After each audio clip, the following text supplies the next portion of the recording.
Hello to all our amazing viewers. Where are you watching from? Write in the comments. And now let's dive into the story. I knew something was off the second I sat down. Martin Reynolds didn't even bother to make eye contact. Just pushed a manila folder across his glass desk like I was some intern coming in late from Starbucks. Open it, he said, smirking like he'd already won whatever game he was playing. I flipped it open. Salary adjustment. My heart actually stopped for a second. Then came the heat in my ears. He was cutting my salary in half. Not a bonus, not a raise, a 50% cut. I didn't say anything right away. Just stared at the paper like maybe I'd read it wrong. 7 years. 7 years of grinding through client meltdowns, fixing operations, managing chaos, while this clown took 2-hour lunches and bragged about delegating. Is this some kind of mistake? I finally asked, keeping my voice steady. No mistake, Martin said, leaning back in his leather chair like a smug little king. This is the new normal, Natalie. We're restructuring. Take it or leave it. Quick note before we go any further. Tell us where you're watching from. What city or country are you in right now? I could feel every muscle in my face tighten. I didn't flinch. Didn't give him the satisfaction. And when does this take effect? Martin tilted his head like he was pretending to think it over, but I saw the grin tugging at the corner of his mouth. He was enjoying this. Immediately, he said. Today, he might as well have slapped me. I nodded slowly, closed the folder, and slid it back across the desk. Understood. That's all I said. Not a single tear, not a crack in my voice. I stood up, grabbed my bag, and walked out like I hadn't just been got punched. My heels echoed on that ugly tile floor, and I could feel his eyes on my back, probably waiting for me to beg. They didn't just cut my salary in half. They erased me. Hey, if you're still watching, that means you're part of the 3% who aren't treating me like I'm invisible like Martin Reynolds did. 97% of people don't subscribe. And I'm struggling to reach 10,000 subscribers. As if this were some kind of corporate wasteland for those who truly value respect.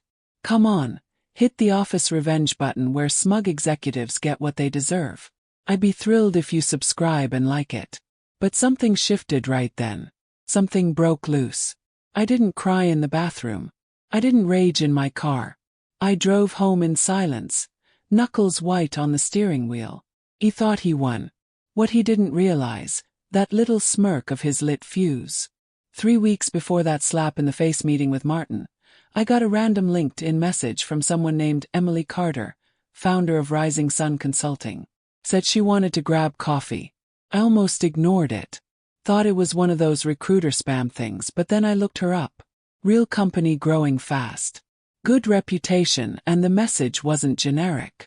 She called out specific clients I'd handled, even mentioned a campaign I ran for Swift Enterprises that nobody but the client and I had touched. That caught my attention. We met the next afternoon at a little spot downtown.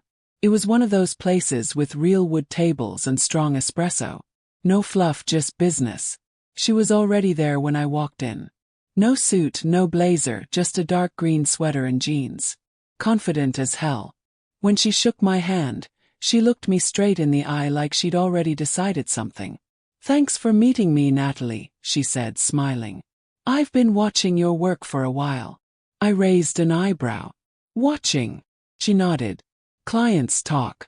Your name keeps coming up, especially with the more difficult accounts, the ones most people run from. You turn them around. I sat down, still skeptical. Hey, so what's this about? Emily didn't waste time. I'm offering you a leadership role, not just a title, Natalie. Partnership. You'd have equity, a seat at the table, and freedom to build your own team. I stared at her. You're serious completely. She took a sip of coffee. Rising Sun is growing fast. I need someone who can manage big accounts, bring order to chaos, and not fall apart under pressure. That's you. I didn't answer right away. My gut twisted. It wasn't that I didn't want the job. God, part of me did, but after 7 years at my current place, it felt like betrayal. I don't know, I said slowly. I've been in my company a long time. I've built relationships. Loyalty to someone who's not loyal to you, she cut in. Not harsh, just honest. Be honest. You're running the show behind the curtain, aren't you? I didn't answer. I didn't have to. She leaned in a little. You can think about it. No pressure, but just so you know, this isn't just a job offer. It's a reset button. That hit me harder than I wanted it to. I told her I'd think about it, and I meant it. I went back to work the next day and told myself to focus, but the thought didn't leave. Every late night I stayed after everyone else went home. Every email I ghost wrote for Martin that he slapped his name on. Every time a client thanked him for my work while he smiled like he deserved it, I could feel all of it bubbling back up. There was one night about a week after meeting Emily where I stayed until almost midnight reworking a budget proposal Martin had botched. I remember sitting there alone in the office, lights low, just me and that damn flickering exit sign. And then Martin barged in the next morning, presented the proposal to the board like it was his masterpiece. Didn't even look in my direction. That was the moment the loyalty started to rot. I didn't call Emily, didn't email. I didn't want to seem too eager. But the offer lived in my head. It was clean, sharp, real.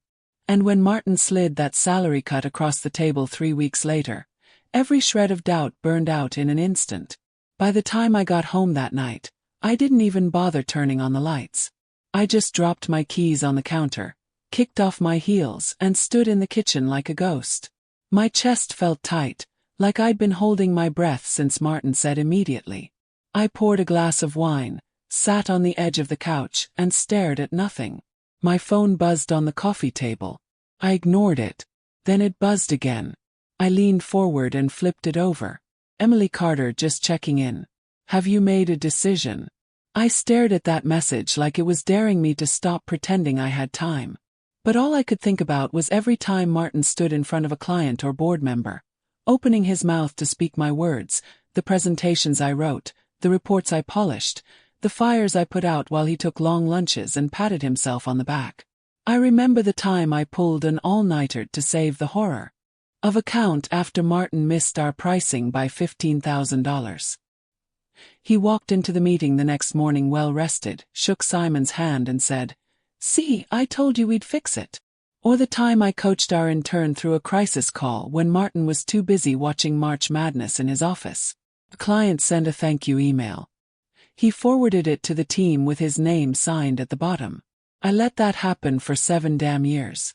Another message came through, Emily. No pressure. Just want you to know we'd be lucky to have you. That did it. Not the flattery, just the respect. I opened my laptop and pulled up a blank document. My fingers hovered over the keyboard for a second. Then I started typing. Dear Martin, I kept it short, direct, no emotion, no drama, just facts. I was resigning effective 2 weeks from today. I thanked him for the opportunity and wished the team continued success. I didn't owe him anything more than that. I read it twice, changed nothing. Then I printed a copy and saved the file to a flash drive. I wasn't sending it over email. I wanted to hand it to him myself. It was almost midnight by then. I stood up, walked to the mirror in the hallway, and stared at my reflection. My eyes looked tired, but my face was calm, not broken, not scared. I whispered, "That's enough." It wasn't about money anymore. It was about finally being done, letting someone else profit off my time, my brain, my work. I crawled into bed with my resignation letter on the nightstand. Slept like a rock for the first time in years. The decision was made. I was out. I walked into the office the next morning, 15 minutes early. Same as always. Passed by the break room where Greg and Anna were pretending to look busy. Neither said good morning. Standard. Martin's office door was already open. He was on a call, gesturing wildly with one hand, probably talking himself up to someone who didn't know better. I stood in the doorway and waited. He saw me, held up a finger like he was about to wrap it up. I didn't move, just folded my arms. 30 seconds later, he hung up and waved me in with that same tired smirk. "What is it, Natalie?" "I'm swamped." "I'm sure you are," I said. I walked forward and set the printed resignation letter on his desk, centered it right in front of him like it was a contract we were signing. He glanced down, then back up at me. His face didn't shift immediately. It took him a second to register what he was looking at. What is this? My resignation, I said flatly. Effective 2 weeks from today. That got his attention. His smirk flickered. Wait. He leaned forward and picked up the paper, eyes scanning fast. You're quitting. Because of the salary adjustment, among other things. He let out a sharp laugh. Disbelief mixed with condescension. You're serious? After 7 years, this is how you respond to business decision. A business decision, I repeated calmly, that I don't agree with. So I'm making my own. He slapped the letter down. You realize this makes you look weak, right? Running because you didn't get your way. I didn't blink. I'm not running, Martin. I'm leaving. There's a difference. His jaw clenched. He looked like he wanted to say something cruel, something that would cut deep, but whatever words he had dried up fast. I turned toward the door. I'll finish out my 2 weeks professionally. After that, I'm done. I didn't wait for a response. Walked out of his office, past the cubicles where Anna was watching me with wide eyes, past Greg, who was suddenly very interested in his stapler. My hands were shaking by the time I got to my desk, but not from fear, from relief. Word spread fast. By lunch, half the office knew I'd quit. Some people avoided me like I had something contagious. Others, like Anna, pulled me aside in the hallway with eyes full of questions. Are you serious? She whispered. You're actually leaving. Where are you going? I smiled a little. Somewhere better. That week was surreal. I worked my normal hours, tied up loose ends, documented everything I could for whoever would inherit my chaos. Martin avoided me completely. Didn't call me into meetings. Didn't CC me on emails. It was like I'd already disappeared. Fine by me. On my last day, I packed at my desk in silence. No goodbye cake, no farewell speech, just a quiet exit. I carried my box to the car, set it in the back seat, and sat in the driver's seat for a minute, staring at the building. 7 years. Then I drove away and didn't look back. Here's where it gets interesting, and I need your input. Have you ever stayed loyal to a company that didn't deserve it? Drop a like if you've ever felt undervalued at work, and subscribe if you believe respect should go both ways. The first week at Rising Sun felt like stepping into clean air after years of breathing smoke. Emily had set me up in a real office. Glass walls, natural light. A desk that wasn't inherited from someone who quit 5 years ago. Team was small but sharp. People who actually cared about their work, not just surviving it. Emily caught me on day 2, leaning against my doorframe with coffee in hand. How's it feel? Different, I admitted. Different. She smiled. You've already made an impact. Jen from OP said you streamlined her workflow in 1 meeting. That's a record. I laughed. I've had practice. Well, we're lucky to have you. She meant it. You could hear it in her voice. No performative praise, no empty flattery, just real respect. By the end of week 2, I was already meeting clients. Some were new, some were familiar names from my old world. And here's where things got interesting. Emily had connected me with a prospective client, Pinnacle Distribution, a mid-size logistics firm. The name didn't ring any immediate bells until I saw the contact name. Laura. Laura, who used to CC me on every shipment issue when I worked with Martin. Laura, who probably didn't even know I'd left. The Zoom call opened and there she was. Same tired smile I remembered. Natalie. Her eyes went wide. Wait, you're at Rising Sun now. I am, I said, keeping it professional. Good to see you, Laura. She looked genuinely relieved. Oh, thank God. I didn't know if you were still around. I've been trying to reach someone at your old company for weeks, and it's been radio silence. Emily jumped in smoothly. We're here to help. What's going on? Laura sighed. Heavy. Missed shipments. No follow-up. Invoices are a mess. I don't even know who my point of contact is anymore. It's like the entire operation fell apart. I exchanged a glance with Emily. I didn't have to say it. We both knew what happened. Martin lost his anchor and the ship was sinking. By the end of that call, Laura signed on with Rising Sunday. Not out of spite, not out of revenge, but because she needed someone who actually gave a damn. And that felt better than any vindication I could have imagined. Over the next few weeks, the pattern repeated. Clients I used to manage started reaching out, some directly, some through referrals. One guy, Marcus, from a mid-sized tech firm, sent an email that made me laugh out loud. "Heard through the grapevine you jumped ship. Smart move. Let's talk." We did. 2 days later, he was on our client roster. It wasn't sabotage. It was natural consequence. When you build relationships based on competence and trust, people follow you, not the company logo. Martin's world, meanwhile, was crumbling in real time. I heard it through the grapevine. Whispers from former colleagues who still had my number. Jake called me one night. Voice strained. "Natalie, it's a mess over here. 3 people quit last month. Martin's losing it. Yelling in meetings, blaming everyone but himself. Are you okay?" Yes. He laughed bitterly. "Fine. 'Kay, I'm sending out resumes." "Good," I said. "You deserve better." Another call came from Anna. "I don't know how much longer I can stay. Toxic. He's paranoid. Convinced everyone's out to get him. He even mentioned your name yesterday. Said you orchestrated this whole thing." I rolled my eyes. "Of course he did." "Did you?" she asked, half joking. "Anna, I quit because he cut my salary in half and treated me like garbage for 7 years. Everything after that is just gravity." She was quiet for a second. "Fair enough. By month 3 at Rising Sun we were hiring. Not just filling gaps, actually expanding. Emily brought me into the strategy meetings, asked for my input on new hires, new clients, new directions. It wasn't performative. She actually listened.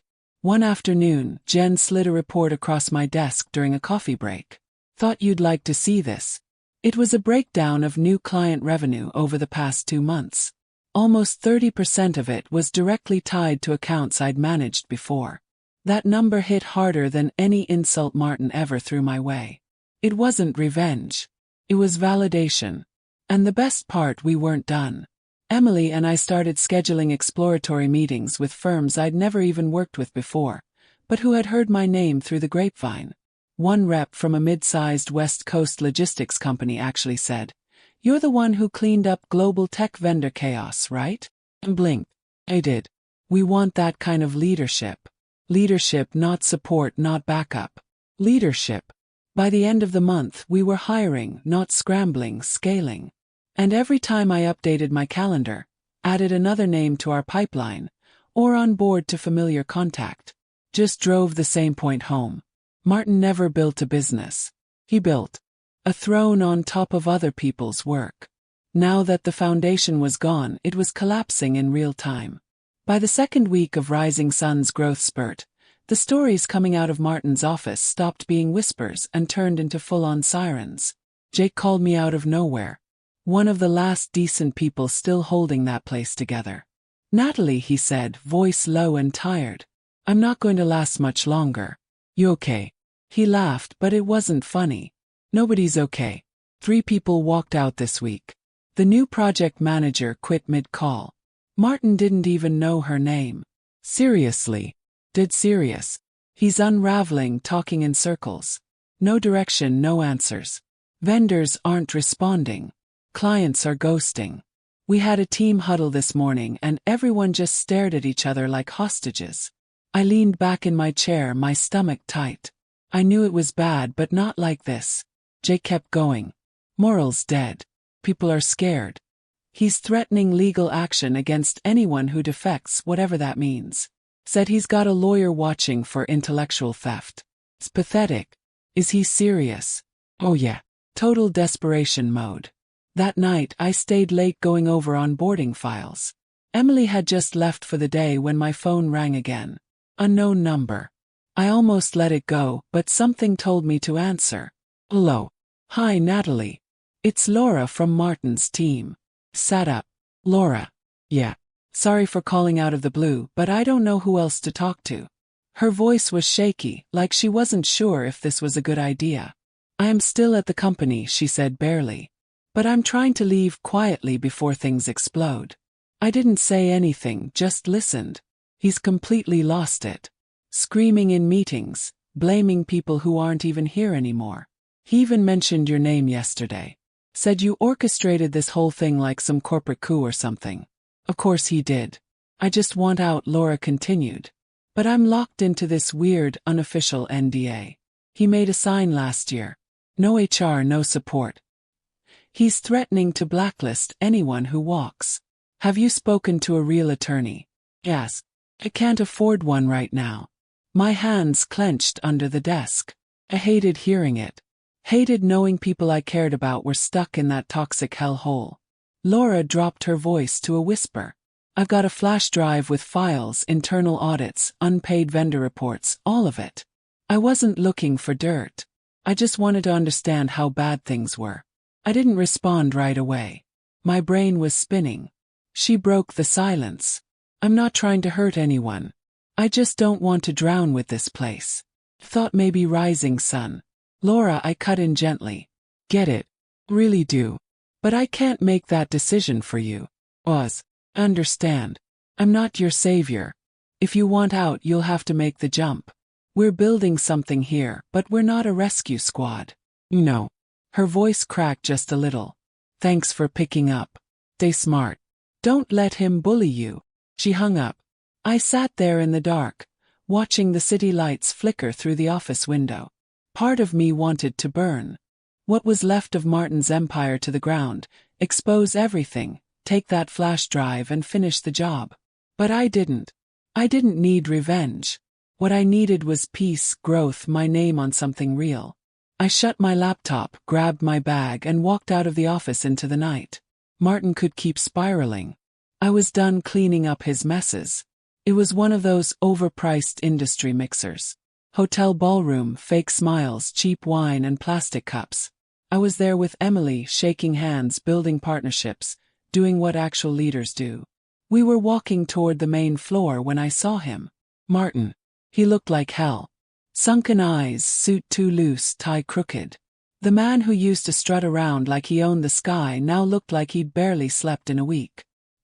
His eyes locked on mine and I saw the exact moment it clicked. He made a beeline straight toward me, cutting through a group of execs mid-con conversation. Natalie, he said, breath sharp. We need to talk. I didn't flinch. No, we really don't. He laughed, bitter. You think this is funny? You think this is a win for you? Kept my voice low and calm. This isn't a game. Never was. You destroyed my company. He snapped loud enough to turn heads. I tilted my head. I didn't destroy anything. I just stopped fixing everything. The silence hit like a wave. People nearby went quiet, eyes shifted. Conversations paused. Martin stared at me, jaw clenched, chest rising fast. But there was nothing left for him to say. I stepped past him. Good luck, Martin. Emily followed me out of the circle, not saying a word until we were down the hallway. You all right? She asked. Better than ever. We made it back to Rising Sun that Monday with 2 new client contracts and 3 more interviews lined up. We were hiring, expanding, growing. Martin's company, last I heard, the lights were still on, but barely. Legacy is not about how loud you are when you're on top. It's about who still stands when the noise dies. So here's my question for you. If you were in my position, would you have stayed and fought or would you have walked away like I did? Drop your thoughts in the comments. I read every single one. And if this story hit home for you, if you've ever felt invisible at work while someone else took credit, subscribe to Office Revenge because everyone deserves to be seen for the work they actually do. 6 months later, I was standing in Rising Sun's new conference room, watching Emily present our quarterly results to the board. The numbers on the screen were staggering. We tripled our client base, doubled our revenue, and opened a second office in Denver. My name was listed under senior partner on every document that mattered. But the real victory wasn't in the numbers. It was in the faces around the table. People who smiled when they saw me. People who valued my input. People who didn't take credit for work they didn't do. This wasn't just a job anymore. It was a career I'd actually built, not one I'd been trapped in. Jake joined US 2 months after that industry mixer. He walked into my office on his first day with a box of donuts and a grin I hadn't seen in years. "Never thought I'd be free of that place," he said, setting the box on my desk. "Thanks for showing me it was possible." I didn't have to say anything, just smiled, and grabbed a donut. Anna followed a month later. Then 2 others from the old team. Not because I recruited them. I didn't have to. They saw what was happening and made their own choices. Rising Sun wasn't a refuge. It was proof that good work gets recognized when you're in the right environment. One Tuesday morning I got an email that made me pause. The subject line read, "Formal Inquiry, Martin Reynolds." It was from a litigation firm representing 3 former employees of Martin's company. They were filing a class action lawsuit for unpaid overtime, hostile work environment, and fraudulent contract terms. They wanted to know if I'd be willing to provide a statement. I stared at that email for a long time. Part of me wanted to jump in, add my voice to the pile, watch him burn for everything he'd done. But another part of me, the part that had moved on, knew better.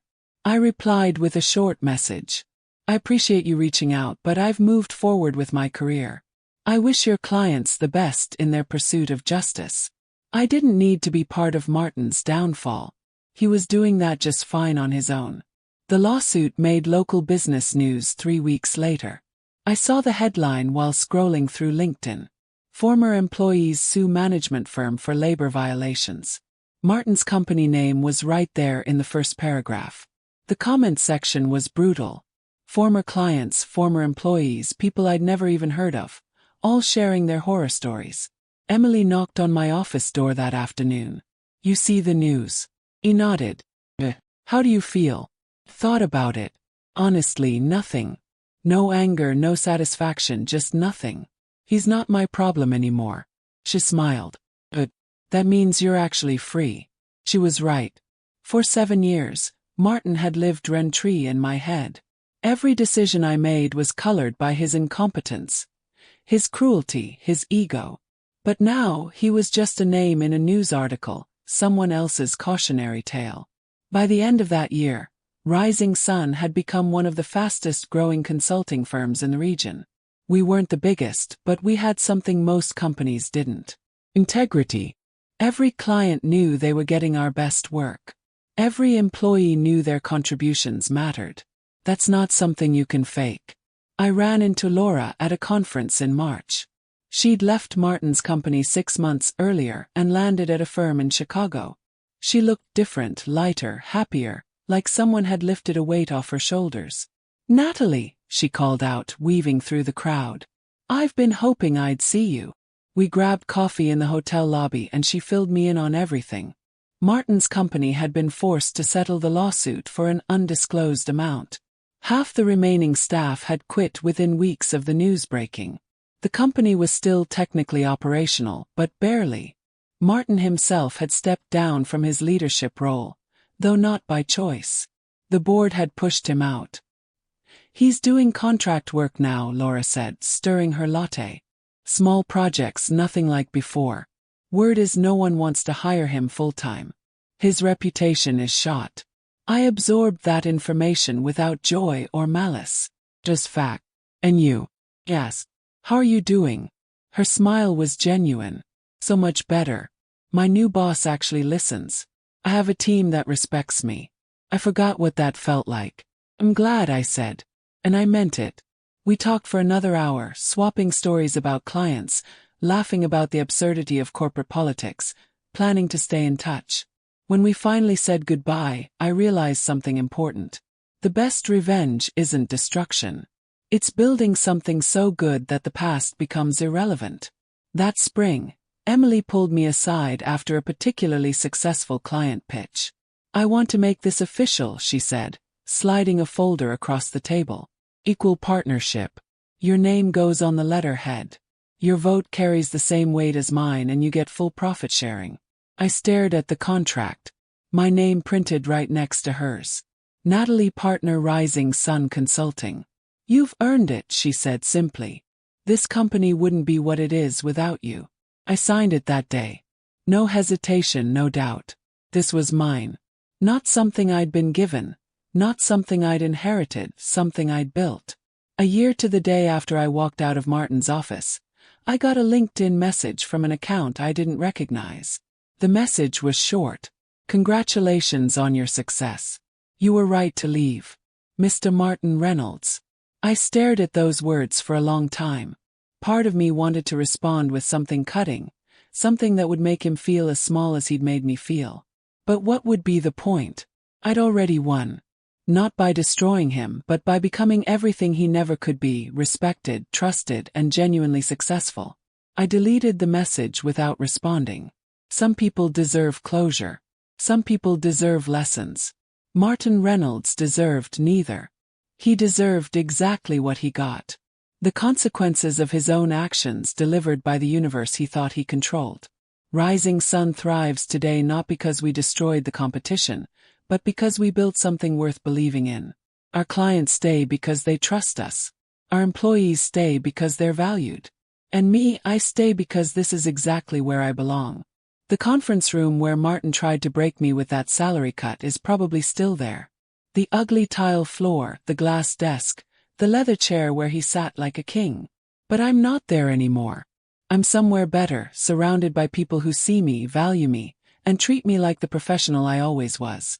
Legacy isn't about how loud you are when you're on top. It's about who still stands when the noise dies. And I'm still standing stronger, wiser, and finally genuinely free. If there's one thing I'd want anyone reading this to understand, it's this. You don't owe loyalty to people who don't respect you. You don't owe your best work to someone who treats it like garbage. And you definitely don't owe your future to someone who tried to destroy your present. Walk away. Build something better. Let them collapse under the weight of their own incompetence. And when they finally reach out to congratulate you, when they finally admit you were right, don't give them the satisfaction of a response. Your silence will say,